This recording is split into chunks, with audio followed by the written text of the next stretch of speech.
Hello, everyone. Welcome back to another edition of the Benchmark Sports Podcast. I'm Raffi. We are joined today by still someone from New Jersey.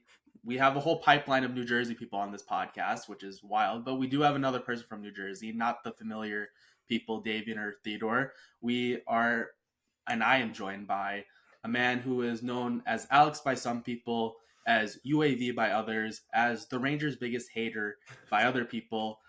Alex, welcome to the podcast. I'm excited to talk to you about what our predictions are for who's going to take home all these awards for the NHL. And when I was thinking about, who would be good to have on for a video like this, you were my first pick because Mr. I know Statistician. you and I, we have this connection where we love talking hockey every time we meet up. So, It's the only Alex, how thing are we you? do. I'm doing good. Literally, the only thing we do is talk hockey when we meet up. It's the only thing we do. It's something that I'm very passionate about. I've watched hockey growing up as a kid.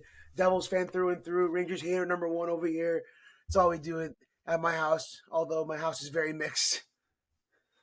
100%. So let's just get into it then. So, as I alluded to earlier, we're just going to be going through 8 NHL awards and discussing who we think should win that award. Now, this is still predictive, so we're expecting this player to win at the end of the year, but we're at the midseason mark for most teams, so now's a good time to kind of start to consider, okay, who is likely going to be taking home these trophies. So the big trophies we're going to be talking about today, there are some trophies like the Lady Byng, the Masterton. That's not something that you can really predict or something about, especially in the Masterton, where teams will nominate a player for their team. So we're not going to do those awards, but the awards we will be covering today are the Art Ross, Rocky Richard, Selke, Jack Adams, Norris, Calder, Hart, and the Vesna. So we'll dive right in, and I'll give you the floor. Who do you have winning the Art Ross Trophy?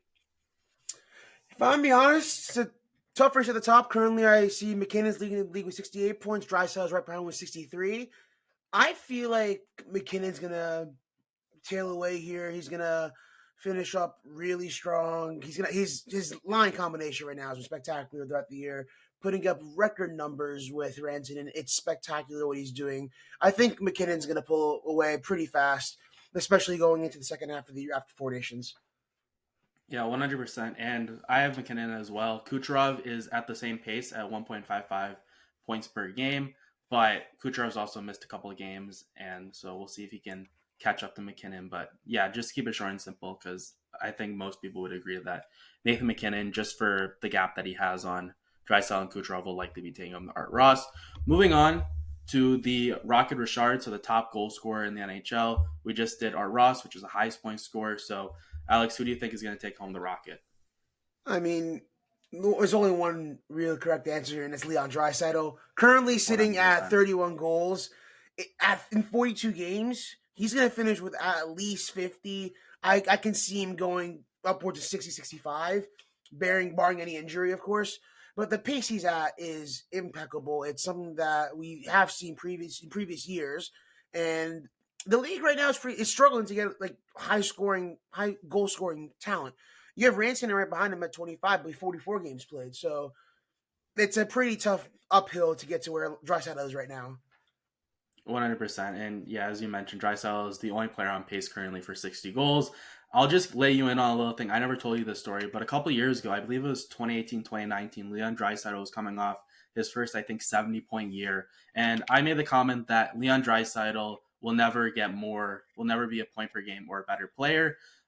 That was right before he went off, and I'm still eating my words for that. That is a text I look back on far too often and contemplate Oh, what was I thinking. So yeah, I have Draisaitl as well, winning the Rocket, and yeah, I now have come on to the side of okay, Leon Draisaitl is a top 5 player in the NHL and not Leon a player Draisaitl is carried by he's Connor top in my McDavid. opinion top three. Top three. No one's better 100%. than is Draisaitl. It's McDavid Draisaitl 1-2. You can't beat that. Yes, 100%. Moving over now to the Selke. Selke's given out to the best defensive forward. I personally, a little bit of Bruins bias. Blackhawks are my team. Bruins are right after. I think this should be renamed as the Bergeron Award because of all the 100%. times he won it, completely dominated it. And it seems like this is like, okay, Bergeron's retired. Now it's gonna be open for other people to win it. There should be like a lot of players who can be nominated for this. And Alex Barkov is just like, nope, this award's under new management. I am the new management, and I have Barkov taking home the Selke once again. 61% faceoff percentage is just absolutely insane. He's by far one of the best faceoff players in the NHL for people who consistently take faceoffs in the NHL, and he's just so good defensively and so good offensively. And I just think that Alex Barkov is going to win the Selke once again. All right. Maybe a little devil bias here. Definitely a little devil bias here, but guess knocking right behind them. And probably one of, if not the best defensive forwards in the league. That's Nico Hischier. Currently sitting at 55% faceoff percentage. Really good shot percentage to 15% offensively as well. His defensive mechanics, though, especially in the offensive zone, are amazing. You watch the way he plays, the way he battles in the corners. 99% of the time, if he's in the corner, he's coming out with the puck. He is a force to be reckoned with, especially on the outsides, inside as well. A great passer, great overall player, but his main thing is being this two-way monster.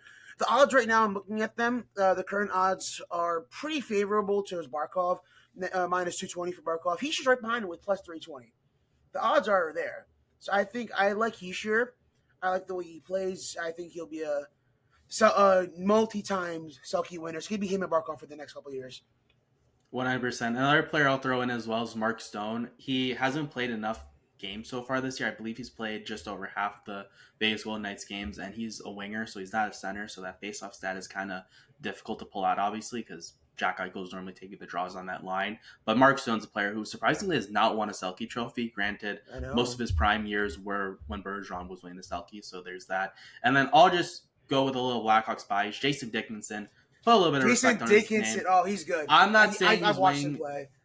I'm not saying he's winning the Selke. I'm not saying he's going to finish in the top 5, but just to give my props to him as well, because he's let me throw a shot at you too. Best faceoff percentage. Let me throw a shot at you too, though. Leon Draisaitl. Yes, Leon Draisaitl has been a stud this year defensively. You watch him play on the wings, up the boards especially. He's a force. He's just big. He bullies you down low. He bullies you everywhere. And I think if his metrics improve a little more defensively, in the sense that, like, maybe his numbers improve on the faceoff circle, or if he grows to be more of a two-way player, he's more of a sniper now, more of a shot-taker guy. But if he grows more to this two-way role that the Edmonton Oilers want him to play, he has a good shot in the next coming years too, I think. I mean, 100%. And the fact, too, is, again, as we alluded to earlier, he's on pace for the Richard. He's the only NHL player currently on pace for 60 goals. And you consider the fact, too, that he's amazing defensively. Even Bergeron, as much as I love him, as great as he was defensively, he was not putting up close to 60 goals in the season as Leon Draisaitl is. So a little bit of hyping up Leon Draisaitl. Maybe we'll talk about Leon Draisaitl later. I cannot possibly predict that. But we'll see what happens going forward. Moving on to the Jack Adams.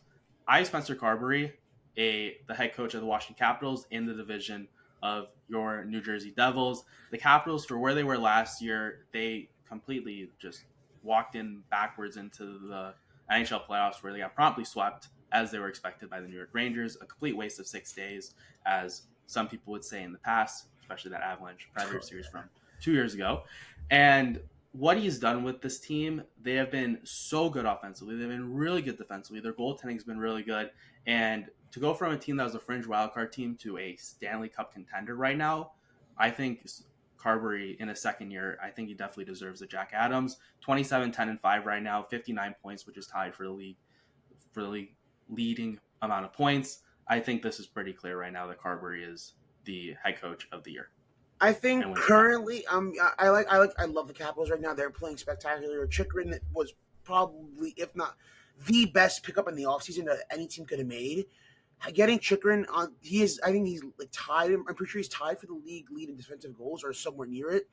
But I'm gonna be honest. To end the year, I see this. I'm gonna go on a little bit of a weirder path here, but I think it's gonna be Dean Evison. What he's done with the Blue Jackets has been spectacular. All this adversity going into the start of the year, all this loss of hope, essentially, is what happened. They've come in.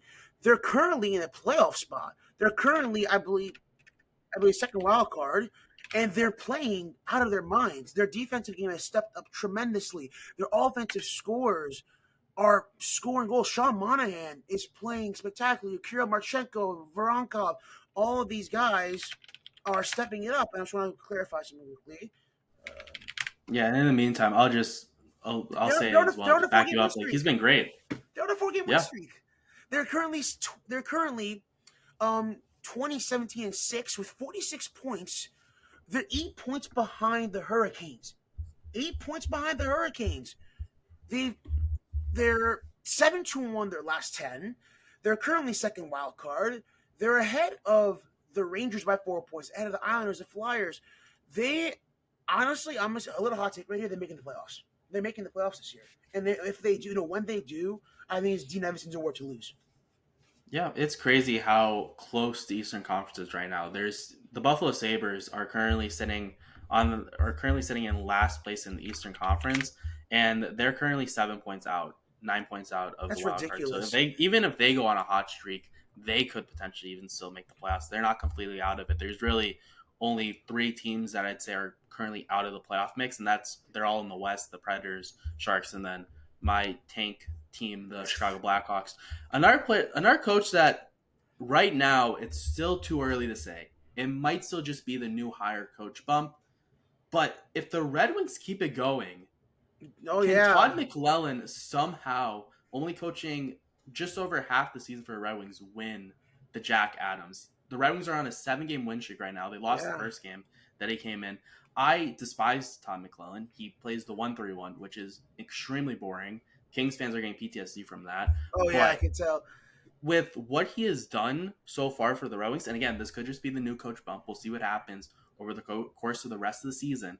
But that's a guy to keep your eyes out for. I'm not going to say right now that he's my pick, but if the Red Wings wind up making the playoffs and have a good rest of the season, I think Tom McClellan could potentially be a sleeper pick. The only thing that scares me about that Red Wings team is that their goaltending is something that can't be what it was at the start of the season. Um, I don't want to go into teams now because it's more of an awards thing, but I think if Tom McClellan can fix this team up in the sense that like he has already, yeah, I don't know if we all see that famous clip at practice, or we saw the tweets circulating about what he said at practice. I mean, this team is revitalized, it's revived. This team is supporting all what he wants, and it's spectacular. So the minus 12 goal differential also scares me. They need a little more offense, but that'll come with time. That'll come with proper coaching, all that stuff. Yeah, and thank God the Red Wings fans are saying probably for getting rid of Derek Lalonde because he was really bad to say the least and keep it PG. Let's move on to some of the more controversial ones. These ones I want. We did the first half; those were pretty easy.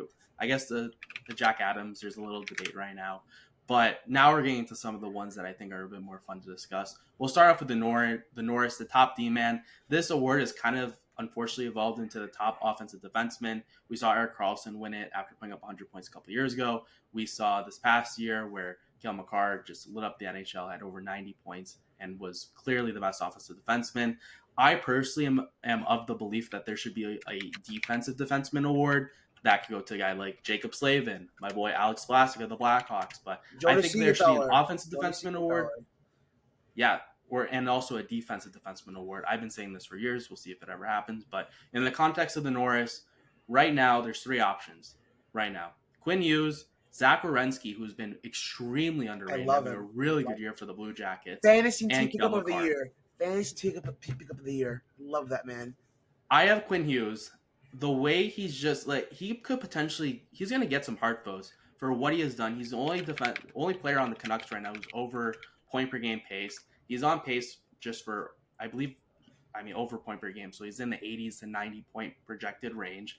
And for how he plays on the back end too, and for he plays so much of every game for the Canucks, I think it's pretty clear that Quinn Hughes should win the Norris. It's a three-way race, but what Quinn Hughes has done for that back end for the Vancouver Canucks, if they did not have him, the Canucks would be with the Blackhawks and the Sharks right now. He's just been that elite defensively, and all the metrics point towards him being the best defenseman in the NHL right this year. People are gonna not like us for not saying Cale Makar. I have Cale Makar probably finishing second. If I'm gonna be honest, I'm torn between Werenski and and Hughes. I'm gonna say Werenski. His defensive game has tremendously improved since his struggles over the past couple of years with being a lot more like laid back and soft. He's blocking shots. He's a good stick checker guy too on defense. Offensively, his shot has been incredible. His stats this year have been incredible too. Currently sitting at 48 points, 13 goals, 35 assists. His offensive game has been spectacular. He has great vision on the ice, and if that game sense kicks in for the rest of the year, again, it's something that is going to be noticed. And the fact that he's calling up these rankings the way he is, it should be noticed.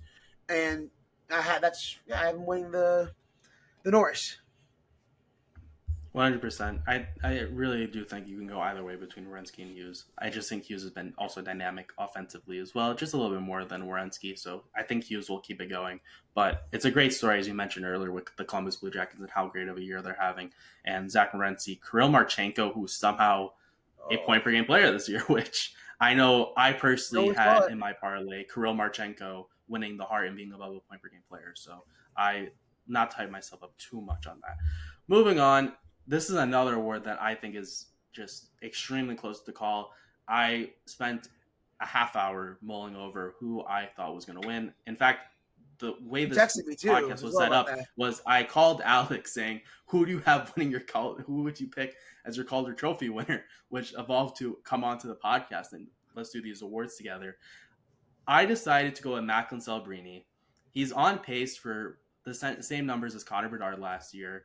He has been a dynamic player for the Sharks. He plays a great two-way game. He's not better than Connor Bedard, though. I cannot emphasize that enough. He's not better than Connor Bedard. Get over it, everyone. But anyways, Not yet. getting Not out of my yet. Blackhawks bubble, the disrespect for Connor Bedard, completely untolerated. Anyways, I just think Macklin Celebrini slightly edges out Lane Hudson. Lane Hudson's been so great this year. He's been dynamic offensively and defensively. He's really evolved as a solid two-way defenseman over the course of the season. I know a lot of people start the year were like, oh, I don't know, like smallish offensive defenseman. Is he going to play defense too well? He's been getting some of the most ice time on the Canadians, playing top pair recently, and he's been really solid with his stick checking, playing a physical game too, even with his small frame. And I really do think you can go either way. For me, it's a personal toss up. I can completely understand if someone said Lane Hudson's my Calder Trophy winner. Completely understand, but I just think Celebrini has been a bit more dynamic. He was last year's first overall pick. I think the Writers Association is going to lean more towards picking Celebrini than Lane Hudson. Even though they're going to finish right around 60 points, even though Celebrini has missed 13 games. Can I just give a quick shout out to two players that we're probably not going to mention? Matvey Michkov and Dustin Wolf. If it weren't Yes, for any Dustin other Wolf year, 100%. Dustin Wolf is currently, I believe, fourth or fifth betting odds to win the Vesna. To win the Vesna. He's fourth or fifth betting odds right now to win that He's the award. reason why they're still in the wild card spot right now. Yeah. Or in that Uh, race. and Matvey Michkov, again, spectacular player. He is the heart and soul of Philly right now. He is the reason why they are going so strong. Being the Ducks after Kudagoche's return, that was something that little celly, the little stick twirl celly he had was spectacular. But I'm going to be honest, this is Lane Hudson's award to lose. His stats are going to back it up too. I think 3 goals for defenseman is pretty average. It's pretty on the lower end right now, but 29 assists. He is a power play demon. This man has the eyes of the best defenseman in the league. He's a puck moving guy, sound defensively. Again, shout out to Michael Celebrini, though. He is amazing. That Sharks team again, and the current betting odds are of two very bad team. I can't say the Canadians are bad. They're currently on a spell of a lifetime. They're winning how many games in a row now? But yeah, he's one of the big reasons why the Canadians are turning it around, which is amazing. Yeah, Patrick Laine, power play merchant. That's been a great addition to the Montreal Canadiens and Yeah, just infusing life into that power play. And again, just to close, you can really go either way. I don't really have strong argument for either or. And Celebrini on pace for almost 30 goals, even with his injury. I think that's pretty unheard of. Connor Bedard last year was praised for his shot going into his rookie year, only put up 22 goals. I think that has a lot to say about the Blackhawks and their roster, especially when Philip Kurashev is now a borderline fringe NHLer at this point. But you could really go either way. So I agree to disagree, but again, you can go either way. I think it's really a two-person race, and this is going to be similar to a couple years ago when it was Zegras versus Sider for who was going to take home the Calder. The Hart Trophy is something very conflicting to me because if I think most valuable player, I think the goalie is the most valuable player. So Connor Hellebuyck should win. And then I'm also like, can you pick Leon Draisaitl, who's my pick, as the Hart Trophy winner when he has Connor McDavid on his team? And then you get into like the Avalanche. Like, is McKinnon your MVP? Because you still have Rantanen and Makar.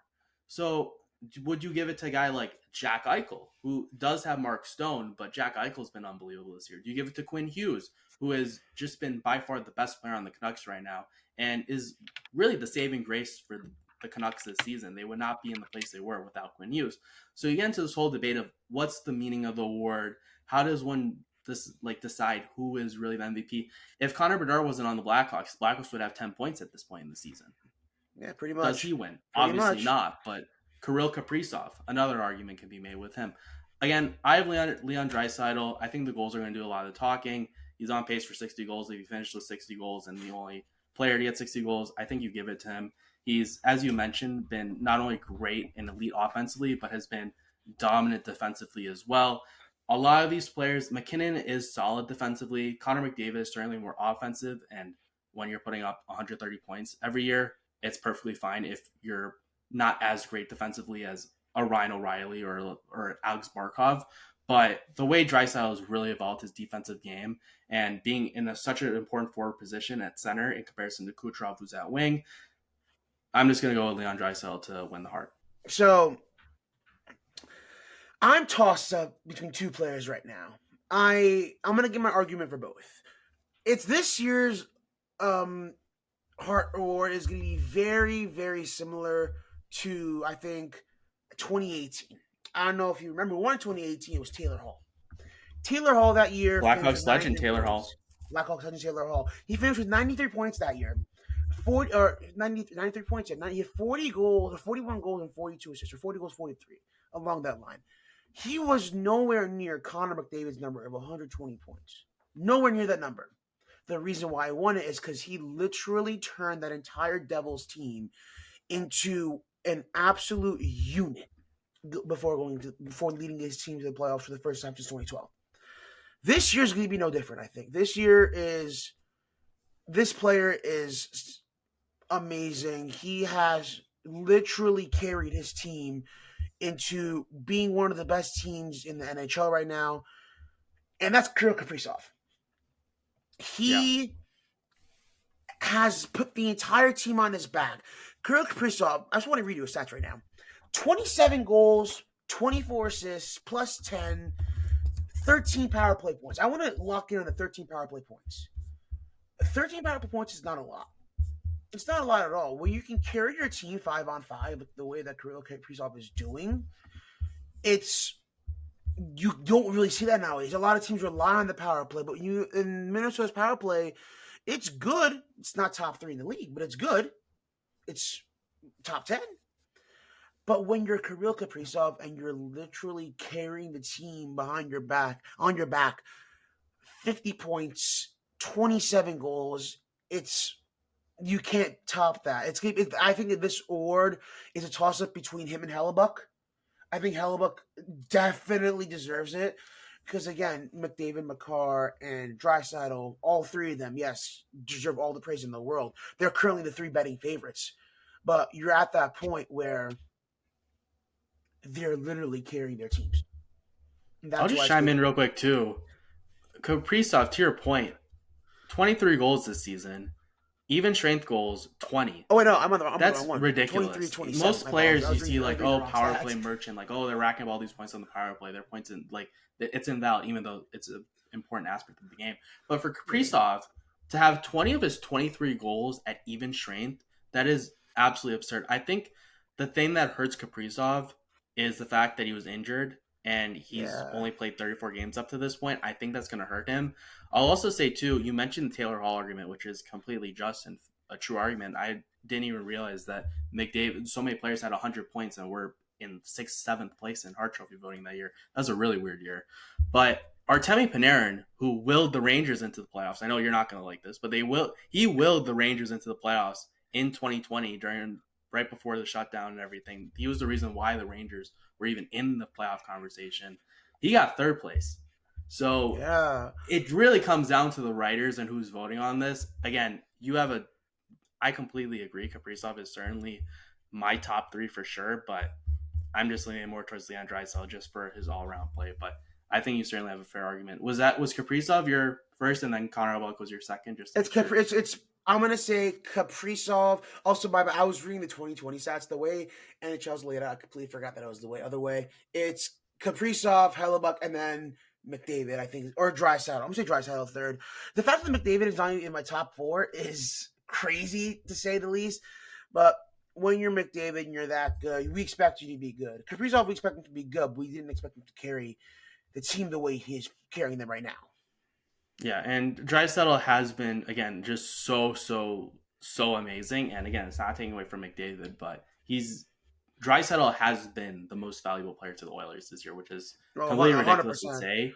But there's a strong argument, and the numbers essentially don't really lie. We'll move on to the final award. That's the Vezina. Judging by what you were saying, I think we're both going to agree here. Connor Hellebuyck gets the Vezina. He's been the only reason why the Jets. Okay, Mark Scheifele's been amazing this year. Josh Norrisy, as I like to call him, has been great this year. Ehlers has had a great year. Kyle Connor's been great. The Jets have had a great bounce back here. We'll see if that translates to playoff success. But bottom line, offensively and defensively, they've been great. That being said, you still need really good goaltending, and Connor Hellebuyck has a league-leading 2.08 goals allowed average. He has the second best save percentage at a 9.26, which is 1 point behind Anthony Stolarz, but Stolarz has only played half the games essentially as Connor Hellebuyck has played up to this point. 25-6-2 record. I don't think we really need to say much else. Connor Hellebuyck is slam dunk for the Vezina, barring any ridiculous nonsense for the rest of the season. Let me tell you a crazy stat right now. I don't know if you saw this already, but I'm looking at it right now and I can't believe it. He has the same amount of shutouts as he does regulation losses. Shutouts. The same amount as regulation losses. Quick little shout out to 2 people though, again, especially Gustafsson. He has been spectacular again, backing that. Great bounce back here. Great bounce back here. But also the human highlight reel, my goalie, Jacob Markstrom, who's currently the 3rd betting odds favorite. If it weren't for a pretty shaky start to the year, I think he'd be in that conversation for the top 2 possibly. But Hellebuyck, you can't underestimate it. You can't undervalue what he does. He should be getting top 3 Hart votes. Top 3 Hart votes. He should easily get those. Should be second place. And I don't think we've seen a goalie play the way that he's played since, I don't know, since Marc-Andre Fleury, when he was carrying those teams back in the late 2000s. You have had goals like Vasilevsky when he was carrying the Lightning the way he did in 2020. Say Shesterkin. No, I won't be saying that. Shakier, love that. But you have Corey Crawford with the 2013-15 Blackhawks, a little homage to you. But you have this player who's putting up record numbers. And with the way that in the era that we're currently in, where scoring is at an all-time high, and save percentage is dropping to below 900, that league average. He's playing the way dead puck era goalies played. He has those same numbers, and it's ridiculous to see that. 100%. And I'll just close on this point before we close the podcast. Goals saved above expected. Connor Hellebuyck, 27. Second place, Logan Thompson, 20. Enough said. Oh my Connor Hellebuyck. God. Logan Thompson having a great year, but Seriously, Connor Hellebuyck. It's Connor Hellebuyck. So that'll do it. We'll end it on that note for this edition of the Benchwarmers Awards podcast, giving our projected end of season awards predictions. We hope you enjoyed this normal length podcast. Alex, thank you for hopping on. Always love Of talking hockey course. with you. Do you Yes, have let's anything have that to. you'd like to bring up or like encourage viewers? Do you have any side things or anything? Yeah, actually. So I recently started collecting sports cards and selling them, and actually created an Instagram account. It's called Varts. I'm gonna put it by the camera right now if you guys want to see it. Well, if it wants to like focus it as well. I'll put it I'll down tell in the you. description as well so Yeah, people can it's find you called as well. Varts Cards. If yeah, I'm gonna be posting a lot more on there in the next coming days. I have some cool cards coming in. I have some that I got at actually a trade show today. So keep lookout for those. I'll be posting those soon. Let's go Devils! We're winning the cup this year. We're bringing you back home to Jersey. Um, yeah, and Jack Hughes is better than any Rangers player out of all time. End of discussion. And thank you for hopping on. It was great as always talking hockey It was with you. pleasure For being everyone here. who's watching, be sure to like this video, subscribe to our channel. I don't know if TikTok is going to exist for another week or two, but benchwarmer_sports if you want to follow us on TikTok before TikTok gets banned. We'll see what happens. But for Alex, I'm Raffi. We hope you enjoyed this edition of the Benchwarmer Sports podcast. Have a good one, and